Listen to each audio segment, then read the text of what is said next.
네, 우리 하나님 말씀 보겠습니다. 하나님 말씀 구약 성경 욥기서입니다. 욥기 42장 1절로 6절의 말씀입니다. 욥기 42장 1절로 6절 말씀. 구약 성경 803면에 있습니다. 우리 한 절씩 교독하도록 하겠습니다. 욥이 여호와께 대답하여 이르되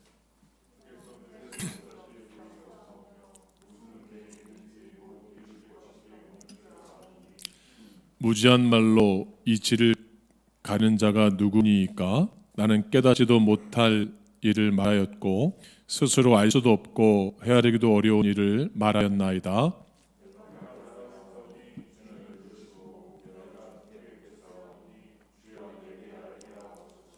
내가 주께 대하여 귀로 듣기만 하였사오나 이제는 눈으로 들을 배옵나이다. 그러므로 내가 스스로 거두어드리고 티끌과 제 가운데서 회개하나이다. 아멘. 할렐루야. 우리 아버지 자분에게 인사하겠습니다. 사랑합니다. 축복합니다. 인사하겠습니다. 네. 온라인으로 예배드리는 사랑의 성도 여러분, 또 사랑하며 축복합니다. 오늘 현실화된 믿음 시리즈 네 번째 시간으로 하나님을 향한 욥의 마음, 하나님을 향한 욥의 마음이란 말씀으로 이 시간 함께 은혜를 나누고자 합니다. 여러분, 트라우마라는 단어가 있습니다. 그죠? 트라우마. 정신적인 힘듦을 뜻하는 것인데요. 특별히 이 트라우마를 잘 극복하지 못한 분들의 특징이 뭐냐면 삶에 급격한 변화가 있을 때, 엄청난 일을 경험했을 때 그것을 이겨내는 멘탈, 힘이 약하다고 합니다. 특별히 고대나 과거의 귀족이나 황족들의 그런 모습을 볼 수 있는데요.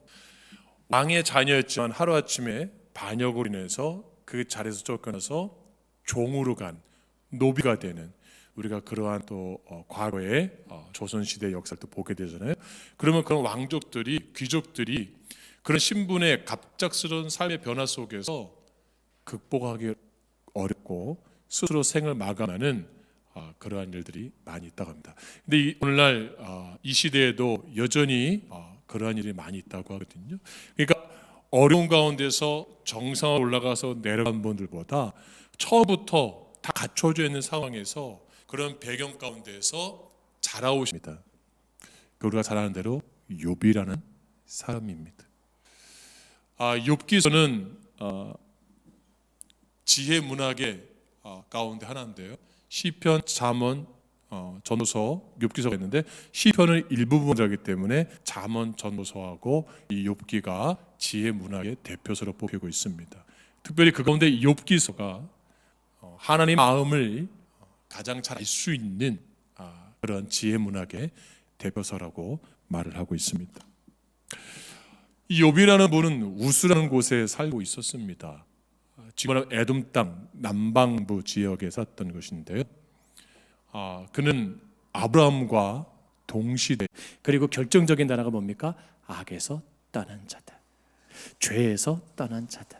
그러니까 하나님이 기뻐하는 모습을 소유하고 있는 거죠. 그러니까 욥기서가 지금 스스로 자신을 고백하고 있는 것이 아니라 이것을 욥의 평가를 기록할 때는 이게 누가 기록한 거예요? 하나님 마음이에요. 하나님이 이런 사람이라고 평가를 해주신 거예요. 여러분, 이렇게 인정받는 게 쉬운 게 아니잖아요. 그는 순전하고 정직하고 하나님을 경외하고 악에서 떠난 자다. 한마디 말하면 믿음이 굉장히 좋은 사람이에요. 그렇죠? 어떻게 보면 아브라함보다 더 좋다고 볼 수도 있어요. 근데 믿음만 좋은 것이 아니라 거부예요. 거부. 여러분, 진짜 부자가 어느 게 부자인 줄 아세요? 자기 자산이 얼마인지 모르는 게 진짜 부자래요. 그러니까 내 돈이 지금 그냥 얼마큼 있어 하지만 정확하게 액수를 모르고 만큼 갖고 있는 분들이 부자래요. 그러니까 땅도요, 나 2,000평에서 3,000평, 그건 부자가 아니고요, 그냥 인천시 밟는 게 다 내 땅이야, 이게 이제 부자인 거예요. 어마어마한 거예요. 그러니까 자기 땅이 어디까지도 모르니까 그냥 대충 이 전 지역이 내 땅이에요라는 게 그 정도의 거부란 말이죠. 근데 욥은 그 정도의 부자였어요. 왜냐하면 족장 시대잖아요. 무엇 하나 부족한 사람이 아니에요. 그래서 낙타가 3,000마리가 있었고요, 소가 500마리고요, 암나귀가 500마리고요, 수많은 종들을 있고요, 칠남 삼녀를 두었어요. 자, 그 당시 고대 근동 사회 가운데 낙타는 생계 수단입니다. 지금도 사우디아라비아나 근동 지방에 가면 남자가 아내를 데우려면 낙타 3마리를 끌고 가야 돼요. 지금도 풍습이. 그러니까 낙타가 없으면 장가를 못 가요. 그럼 그 당시에 낙타 한 마리 값이 어느 정도냐? 지금으로 하면 벤츠 한 대 값 정도 할 거예요. 벤츠 한 대에 얼마 정도? 10억 하잖아요. 그죠? 10억 정도 할 거예요. 그러면 그것이 3,000마리가 있는 거예요. 소가 500마리 있다. 그것은 기경을 해야 되는데 중요한 건 뭐예요? 우유를 짜내야 되잖아요. 그러니까 그 엄청난 소와 암나귀를 갖고 있었고 풍족했던 삶을 살아온 것이 욥이었습니다. 엄청난 거부죠. 물질의 복도 주셨고 자녀의 복도 주셨어요. 자녀들이 한결같이 순종적입니다. 온전합니다. 그리고 그는 명예도 있었습니다. 인격도 갖췄어요. 그게 동방 사람 중에 가장 큰 자라고 표현합니다. 동방 사람 중에 가장 큰 자. 그리고 욥이 참 잘했던 게 하나 있어요. 그는 무엇보다 가장 그 삶의 우선순위가 최고 우선순위에 두었던 것이 뭐냐면 예배입니다. 예배. 그래서 예배에 얼마나 철저했는가 하냐면 자녀들이 그 에돔 문화 가운데 이방 문화 가운데 물들까 봐 신앙교육도 철저히 했고 자녀들의 이름으로 하나님 앞에 예배를 드려요. 뿐만 아니라 어려움에 처한 자들, 빈민, 고아, 과부를 도와주는 일에 앞장서선 사람입니다. 그리고 자기가 몸담고 있던 공동체에서 존귀했고요, 정치가들이나 그 시대의 귀족들이 욥을 존경했어요. 욥을 보면 젊은이들이 피합니다. 노인들이 일어나서 존경의 표현을 합니다. 무서워서 피하는 게 아니라 공경하는 마음으로, 마치 왕이 올 때의 모습처럼 존귀한 거잖아요. 그러니까 자기가 속해 있는 공동체에서 모든 사랑을 한 몸으로 받고 있던 분이에요. 거기다 존경까지 얻었어요. 거기와 부와 명예까지 있었어요. 한마디 표현하면 이 세상에서 가장 행복한 사람이 아닐까. 우리가 이런 삶을 꿈꾸지 않습니까? 우리 욥과 같은 삶을 꿈꾸지 않아요? 저는 꿈꿔요. 나도 그런 거부가 됐으면 좋겠다. 목사가 된 순간 포기했는데 그런 부자가 누구나 다 욕망이 있어요. 근데 그런 최고의 인생의 정점에서 욥은 하루아침에 최악의 비극의 주인공이 됩니다. 한순간에 최고의 정점에 화려했던 삶에서 인생의 최고의 나락으로 떨어지는 삶을 경험하게 됩니다. 욥이 당한 이 고난, 이 재난은 일반 사람들이 감당하기가 어려웠던 고난과 고통이었습니다. 2차례에 걸친 강독대의 습격과 2가지 기상현상을 통해서 그가 가지고 있던 재산과 그 자녀들을 다 잃어버리게 됩니다. 그리고 사단이 계속해서 욥을 공격합니다. 욥의 발바닥에서 정수리까지 몸의 종기 쇠흰 나게에서 욥의 건강을 잃게 만듭니다. 머리도 다 빠지게 됩니다. 욥은 질병을 해서 온몸이 만신창이가 되고 끔찍한 외모에서 이제 더 이상의 과거의 화려한 모습이 다 사라지게 됩니다. 더군다나 쓰레기 더미에 앉아서 질그릇을 가져다가 종기가 있는 데를 피가 나도록 긁습니다. 이전에 누리던 안락하고 행복한 삶을 사라졌습니다. 이제 욥은 좋은 집에서 가족들과 함께 살면서 사회적 지위와 품위를 지키며 사람들에게 존경받던 이전의 욥이 아니었습니다. 이 모든 것들이 소멸되고 처참한 인생이 됐을 때 그 욥의 주변에 있던 사람들이 하나둘씩 떠나가게 됩니다. 더 이상 존경받는 지도자가 아닙니다. 더 이상 사람들에게 선한 영향력을 끼칠 수가 없게 된 욥이 되었습니다. 그러나 무엇보다도 욥을 힘들게 하는 게 하나 있었습니다. 재산을 잃어버린 거, 자녀를 잃어버린 거, 사회적 지위, 많은 사람에게 배신당하는 것, 더 힘든 고통이 있었습니다. 무엇일까요? 그것은 조력자인 아내마저도 자신을 저주했다는 것입니다. 그의 아내도 참을 만큼 참았잖아요. 그래서 원망하게 됩니다. 욥의 고통을, 다친 고통을 보면서 당신이 그래도 온전함을 지키겠느냐라고 해요. 뭐라고요? 온전함을 지키겠느냐. 그러면서 뭐라 그래요? 하나님을 욕하고 죽어라. 여기서 온전하다는 건 뭐죠? 하나님을 향한 마음, 하나님을 향한 그 신실함, 하나님을 향한 그 순전함, 하나님을 향한 정직함, 하나님에 대한 그 예배가 온전할 수 있겠느냐. 죽으라는 거예요. 욥의 아내의 태도는 인간이 보일 수 있는 가장 보편적 반응입니다. 그러나 욥은 그 아내의 그런 말과 행동 속에서 더욱더 고통스럽고 고독 속으로 빠져가게 됩니다. 왜 이런 일이 일어났을까요? 그렇게 화려했던 욥에게 왜 그렇게 인생의 비참한 경험하게 되었을까요? 이거 궁금하잖아요. 그것이 오늘 1장 5절에 잘 기록되고 있습니다. 한번 1장 5절 말씀을 우리 한번 같이 봉독하겠습니다. 같이 봉독합니다. 시작. 그들이 차례대로 잔치를 끝내면 욥이 그들을 불러다가 성결하게 하되 아침에 일어나서 그들의 명수대로 번제를 드렸으니 이는 욥이 말하기를 혹시 내 아들들이 죄를 범하여 마음으로 하나님을 욕되게 하였을까 함이라. 욥의 행위가 항상 이러하였더라. 아멘. 그러니까 욥의 세계관은요 항상 하나님을 향해 고정되어 있었어요. 오늘 1장 5절에서 혹시라는 중간 단어가 나오잖아요. 혹시. 이거면 늘 걱정했다는 거. 뭐예요? 자기와 가족되는 가족들이, 특별히 자녀들이 하나님을 떠나서 범죄할까 봐 걱정했다는 거예요. 에돔의 문화 가운데, 이방 문화 가운데 젖어들어서, 세속 가운데 젖어들어서 하나님을 떠날까 봐 늘 노심초사했다는 거예요. 그리고 하나님 앞에 예배를 드린 거예요. 굉장한 거죠. 그리고 하나님을 욕되게 할까 봐 그걸 두려워한 거예요. 그리고 그걸 무서워했던 거예요. 그러한 예배의 철저한 삶, 예배의 성공에 정말 생명을 걸었던 삶, 그 삶이 하나님 앞에 어떻게 해요? 인정받은 거잖아요. 그래서 하나님 뭐라 그래요? 그는 순전하다, 그는 정직하다, 그는 나를 경외한다. 그래서 떠났다. 그래야 돼요. 하나님 자랑하잖아요. 다 자랑하니까, 고백하니까 사단이 뭐예요? 나오잖아요. 하나님 앞에. 하나님이 그렇게 좋아하는 욥이라는 사람, 동방의 은이라고 말하는 사람, 정말 하나님을 경외하는 것이 정말 정직한 걸까요? 하나님 이렇게 한번 생각해 보세요. 욥이 하나님 앞에 순전하고 경외하고 악에서 떠난 이유는 그가 가지고 있는 화려함 때문 아니겠습니까? 그가 가지고 있는 재산을 보세요. 그가 가지고 있는 명예를 보세요.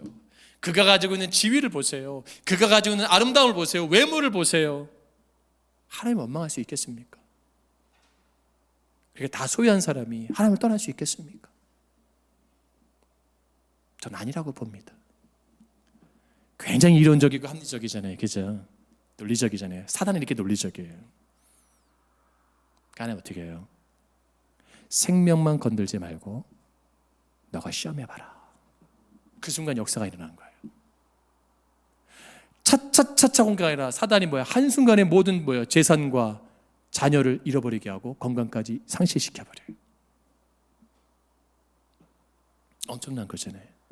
유대 히브리 문화 가운데 원어적 의미를 보면 사단은 어떤 의미로 표현하는지 아세요? 반대하는 자. 반대하는 자.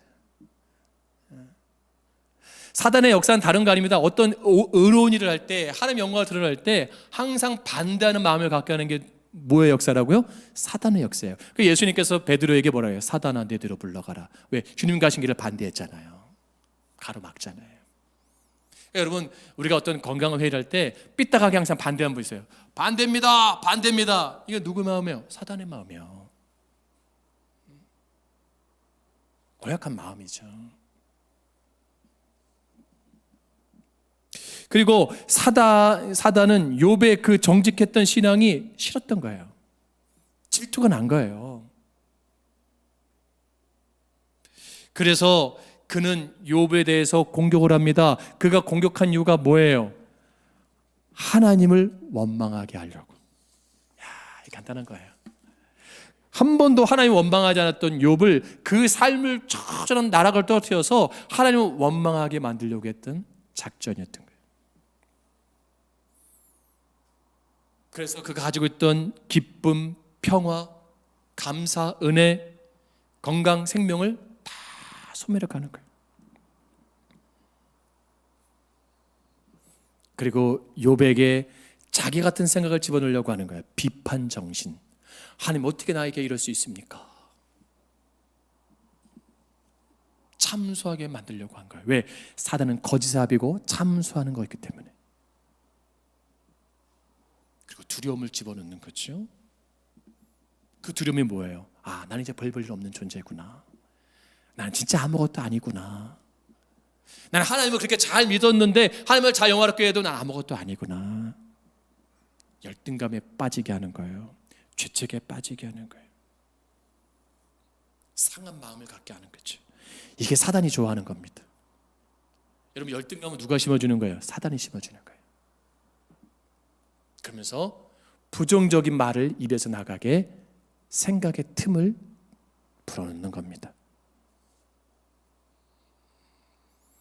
그래서 잠언 4장 23절에 무릇 지킬 만한 것보다 더욱 내 마음을 지켜라. 생명의 근원이 이에서 남이라고 말씀하잖아요. 그래서 우리 가운데 정말 중요한 게 뭔지 아세요? 이 시대 가운데 입술에 파수꾼을 세워야 됩니다. 말씀으로 날마다 무장하고 기도로 내 안에 영적으로 세워가면서 찬양으로 뭐예요? 내가 회복이 돼야 돼요. 이러한 공격 속에서 사단은 그런 것 가운데 욥에게 그 하나님을 향한 틈을 벌리게 해서, 격차를 벌리게 해서 원망하게 하고 불평하게 하고 하나님에 대해 떠나게 하려던 사단의 공격이었던 거죠.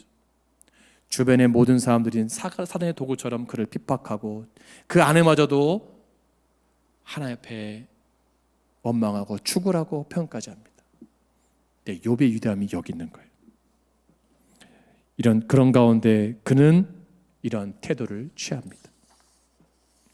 1장 21절 22절 말씀 보세요. 굉장히 중요한 말씀이에요. 1장 21절 22절 말씀 같이 봉답합니다. 시작. 이르되 내가 모태에서 알몸으로 나왔사온즉 또한 알몸이 그리로 돌아가올지라 주시니도 여호와시요 거두시니도 여호와시니 여호와의 이름이 찬송을 받으실지니이다 하고 이 모든 일에 욥이 범죄하지 아니하고 하나님을 향하여 원망하지 아니하니라. 할렐루야. 이게 위대함이에요.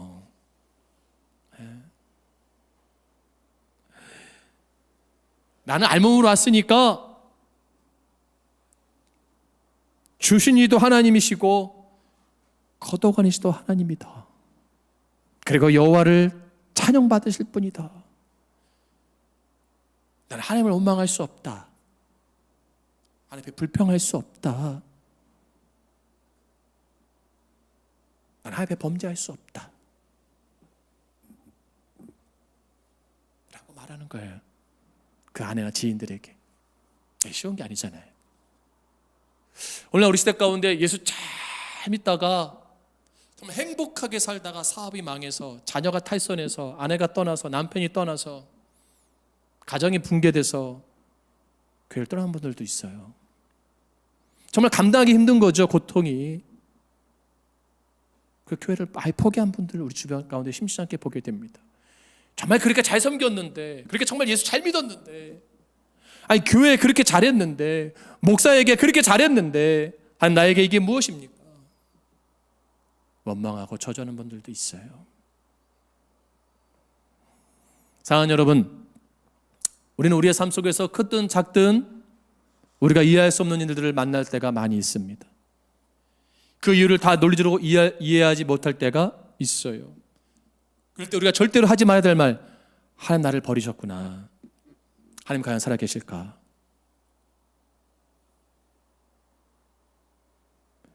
우린 그런 가운데서 욥처럼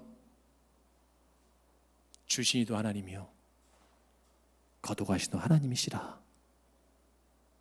하나님을 영화롭게 하리라. 마귀가 주는 생각에서 이길 수 있는 믿음의 언어, 믿음의 사고, 믿음의 세계관이 필요한 줄로 믿습니다. 힘든 거예요. 고통스러운 거예요. 처절한 거예요. 그러나 포기하지 않고 하나님 원망하지 않고 살아가는 게 참된 믿음인 줄로 믿습니다. 그럴 때 어떻게 돼요? 복을 받는 거예요. 그럴 때 하나님의 은혜를 경험하는 거예요. 갑절로 2배로 받는 거예요. 그래서 현실화된 믿음, 이 갑절에 대한 믿음, 그 축복이 우리 가운데 있기를 주님으로 축복합니다. 그리고 또 한 가지 위대한 부분이 있어요. 욥이 어떤 겁니까? 오늘 본문 5절 6절 말씀 보세요. 5절 6절 말씀, 오늘 본문의 말씀입니다. 같이 봉독하겠습니다. 같이 봉독합니다. 시작. 귀로 듣기만 하였사오니 이제는 눈으로 주를 배움나이다. 그러므로 내가 스스로 거두어드리고 티끌과 재 가운데서 회개하나이다. 할렐루야. 이게 뭐냐면요, 욥은 사단의 공격 속에서 깨닫지 못하는 것까지 회개하는 모습을 발견한 거예요. 욥은 친구들의 정죄와 판단에 대하여 여러 가지 대답을 하며 자신의 잘못없음을 변호했습니다. 그러는 와중에 하나님께서 욥에게 나타나셔서 온 세상을 창조하시고 운행하신 것들을 말씀하시게 돼요. 하나님의 광대하심과 전지전능하심을 체험적으로 알게 됩니다. 하나님은 계획은 그 어떤 것도 좌절할 수 없던 것을 알게 됩니다. 그동안 자신이 환경에 매여서 하나님의 위대하심과 그 광대하심의 빛 아래서 모든 것을 살피지 못한 것들에 대한 무지함들에 대해 전적으로 회개합니다. 이게 위대한 거예요. 자기가 그 많은 걸 소유했을 때 이 모든 것이 하나님의 은혜가 된 것을 깊이 깨닫지 못한 것을 회개하는 거예요. 바울 사도가 하나님을 경험하고 주님을 경험했을 때 나의 나 된 것은 주의 은혜로다. 이 고백을 동일한 거죠. 여러분에게 주어져 있는 건강, 여러분 주어져 있는 가정, 여러분 주어져 있는 환경이 그냥 얻어진 것이 아니고 뭐예요? 하나님이 부어주신 거예요. 할렐루야. 이게 다 은혜입니다. 근데 우리가 문제가 뭔 줄 아세요? 하나님, 제 사업이 부도났습니다. 제 자녀가 탈선했습니다. 제 아내가 무슨 문제가 있습니다. 제 남편이 문제가 있습니다. 건강이 문제. 그럴 땐 그걸 가지고 엄청 기도해요. 그렇죠? 우리 어떤 문제가 있을 때는 하나님 앞에 매달리는 습성이 있어요. 지금 욥은 그걸 회개하는 겁니다.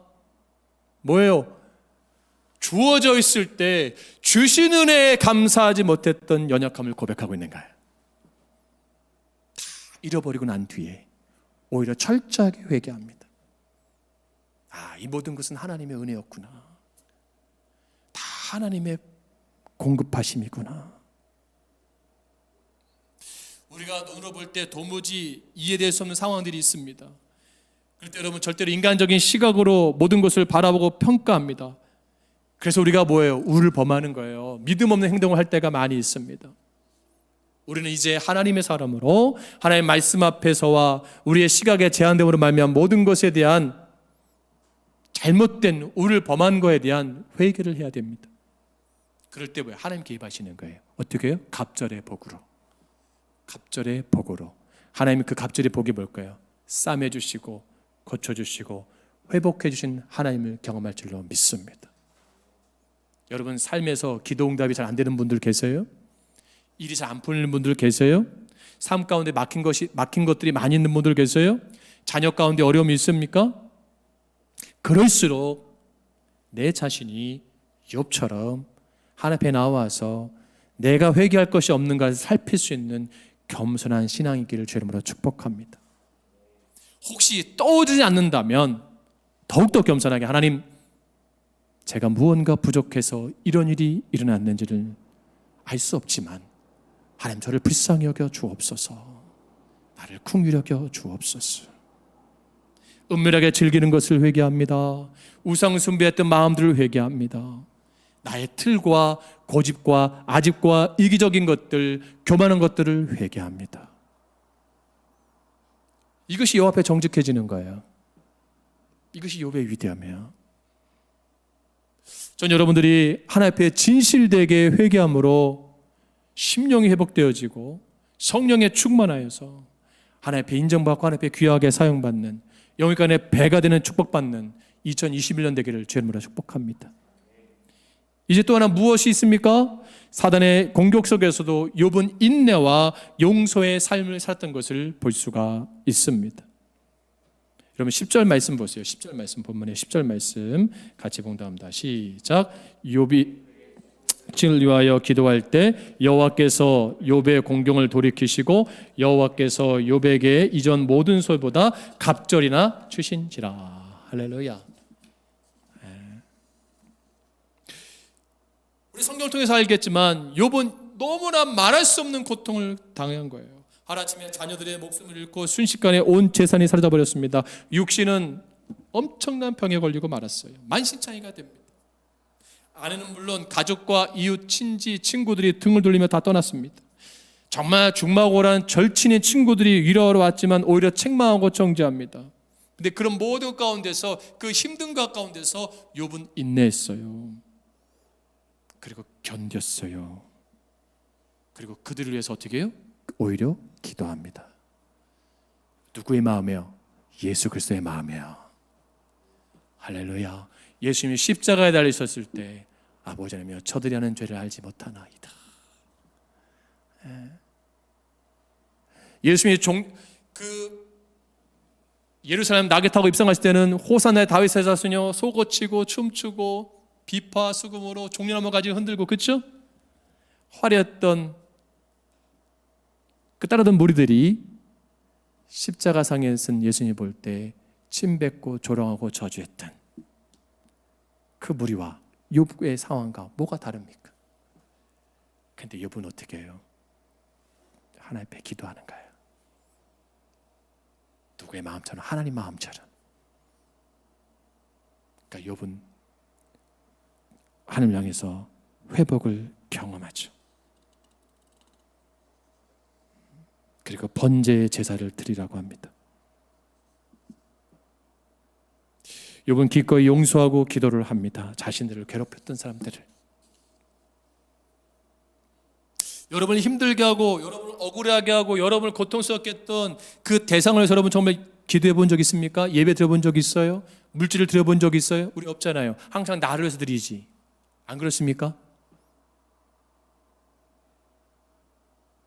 항상 내 자신만을 위해서 하나님 앞에 드리지 누군가 나를 힘들게 하는 그 영혼을 위해서 정말 중보하는 마음으로 그런 가운데 기도하고 연보를 들어본 적이 있냐는 거예요. 저도 없어요. 그러니까 우리는 뭐예요? 욥과 같은 은혜를 못 받는 거예요. 내 이웃을 내 몸같이 사랑하라. 할렐루야. 여러분 우리는 너무나 이런 말은 아주 귀에 달콤한 말인데 실제적으로 우리가 삶 속에서 그것을 얼마큼 실천하고 있는 걸 돌아봐야 됩니다. 욥은 원수들을 향해서 원수로 갚지 않았어요. 사랑으로 긍휼로 기도함으로 오래 참음으로 오히려 그들을 중보하면서 그들 앞에 그들을 향해서 번제를 드리면서 그들의 죄를 원망하지 않고 그들을 위해서 기도했던 모습 우리 가운데 필요할 줄로 믿습니다. 그게 왜 그런 줄 아세요? 욥은 그 안에 상처를 담아두지 않은 거예요. 사랑으로 그것들을 다 이겨냈던 겁니다. 이제 그럴 때 어떤 마음을 주시는지 아세요? 그럴 때 어떤 역전을 주시는 줄 아세요? 여러분 이제 뭐라 그래요? 본문도 읽었지만 욥이 그의 친구들을 위하여 기도할 때 여호와께서 욥의 곤경을 돌이키시고 턴시키신 거예요. 여호와께서 욥에게 이전 모든 소유보다 어떻게 주셨다고요? 갑절이나 주시나. 이런 단어는 엄청 좋아해요. 그죠? 갑절이나 주셨더라. 이런 건 다 붙여놔요. 그죠? 아주 하나님 나 욥처럼 갑절로 주세요. 욥의 믿음을 보셔야죠. 우린 항상 결과만 가져오려고 그래요. 그가 가지고 있던 고통의 시간, 눈물의 시간, 기도의 시간, 은혜의 시간, 말씀의 사랑, 그 하나님을 향한 그 순전함을 그 시간으로 우리는 뭐예요? 외면하잖아요. 우리 그러면 안 됩니다. 그래서 이제 하나님 회복시켰는데 어떻게 회복시켜주느냐? 12절 말씀 보세요. 12절 말씀 같이 봉독합니다. 시작. 여호와께서 욥의 말년에 욥에게 처음보다 더 복을 주시니 그가 양 14,000과 낙타 6,000과 소 1,000겨리와 암나귀 1,000을 두었고 또 아들 7과 딸 3을 두었으며 할렐루야. 양 4,000, 낙타 6,000, 소 1,000겨리, 암나귀 1,000을 주셨어요. 재물도 복을 주시고 터전도 다시 회복시켜 주시고 거기다 아들 7도 주시고 딸 3 주셨어요. 근데 딸들이 뭐예요? 세상에서 존귀한 자가 되게 했어요. 딸들을 세상에서 존귀하게 만들었어요. 그 당시 고대 문동사회 가운데는 남성 우월주의 사회란 말이에요. 근데 뭐예요? 딸들을 귀하게 기름 부은 거예요. 하랑이도 귀하지만 하은이가 멋지게 존귀한 자가 되지 않을까. 네. 딸이 없나요? 하나 낳으세요. 존귀하게 세우지 않을까. 오늘 말씀대로 보면 왜 하나님 살아계시는 보이는 거예요. 그래서 그의 생명도 하나님 140 이상까지 살게 하잖아요. 하나님께서 건강하게. 베드로전서 3장 9절 말씀에 악을 악으로 욕을 욕으로 갚지 말고 도리어 복을 빌라. 이를 위하여 너희가 부르심을 받았으니 이는 복을 이어받게 하려 하심이라. 할렐루야. 이 베드로전서 3장 9절 말씀이 정확하게 욥을 다 표하고 있는 말씀이 아닌가라는 생각이 들어요. 욥은 순전하고 정직하며 하나님을 경외하며 악을 떠난 사람이었지만 고난 받습니다. 욥처럼 신실한 믿음의 사람들도 고난 받을 수밖에 없어요. 오히려 순전한 믿음을 가지고 있는 분들이 어려움을 당할 수 있고 사기도 당할 수 있고 무너질 수 있고 삶이 처참하게 깨질 수도 있습니다. 그 고난을, 그 이유를 충분히 알지 못한다 하더라도 그런 상황에서도 여러분 정말 부탁하는 것은 하나님을 신뢰하세요. 하나님을 붙잡으세요. 하나님 절대 포기하면 안 됩니다. 하나님은 하나님의 자녀들을 자녀들이 고통 가운데 있는 걸 기뻐하는 분이 아니에요. 하나님은 자비롭고 긍휼하고 은혜가 풍성한 분이잖아요. 그 우리가 당하는 고난 가운데서 나를 더욱더 견고하게 믿음으로 나를 채찍질해서 하나님 앞에 받은 은혜 가운데 나아갈 수 있는 그 믿음의 힘이 우리 가운데 필요한 줄로 믿습니다. 저는 올 한 해 우리 사랑하는 소망의 성도 여러분들이 정말 현실화된 믿음 가운데 하나님께 주신 복, 이 갑절의 복을 충분히 경험하고 고백할 수 있는 분 되기를 축복합니다. 그래서 뭐 해야 돼요? 사단에게 틈을 주지 마세요. 사단에게 틈을 주지 마세요. 믿음의 생각, 믿음의 태도, 믿음의 말을 할 수 있기를 바랍니다.